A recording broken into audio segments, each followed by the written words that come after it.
Kaixo lagunok, zelan zaudete? Bani hemen, egutegia, bai, bitxu, egutegiari begiratzen, ea noiz elkartzen garen.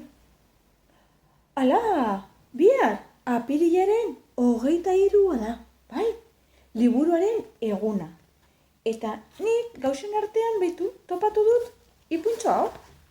Begira, iratzoen mundu zoragarria. Eta bitxu nor dagoen hemen, gure katzali, bai, gure laguna. Hasiko gara irakurtzen, bitu, lagundu. Ni Braulio naiz, zuen lagun berria. Onartuko nuzue lagun bezala, ezta? Bai, zuru aietz. Txikia naiz, iratxo bat naizelako.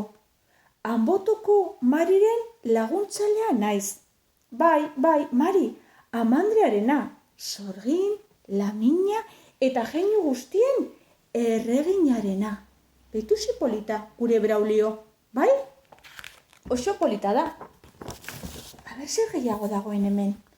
Jakintxoa naiz, eta aspaldikoa, oso aspaldikoa, bai, baina horrek ez du esan nahi zaharra naizenik, ez? Mariren leizean, ez baita denbora pasatzen. Ikusi egin beharko zenukete, Mari zeinen liraina eta polita dagoen. Hauxe esan dit gaur. Nire Braulio txikia, zoaz Euskal Herriko eskola horietara eta erakutsi gure umei lehenengo eta oraingo kontuak.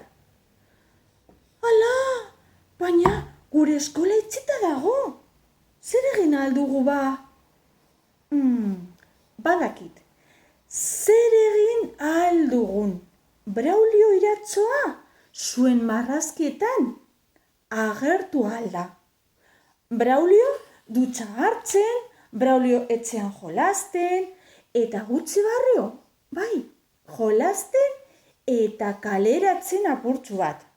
Venga, animo, egin marrazkia, bai, eta gero erakutsi niri. Beitu, horrela da gure Braulioa, bai? Galtza eta txano berdea, eta jantzi eta botak gorri-gorriak.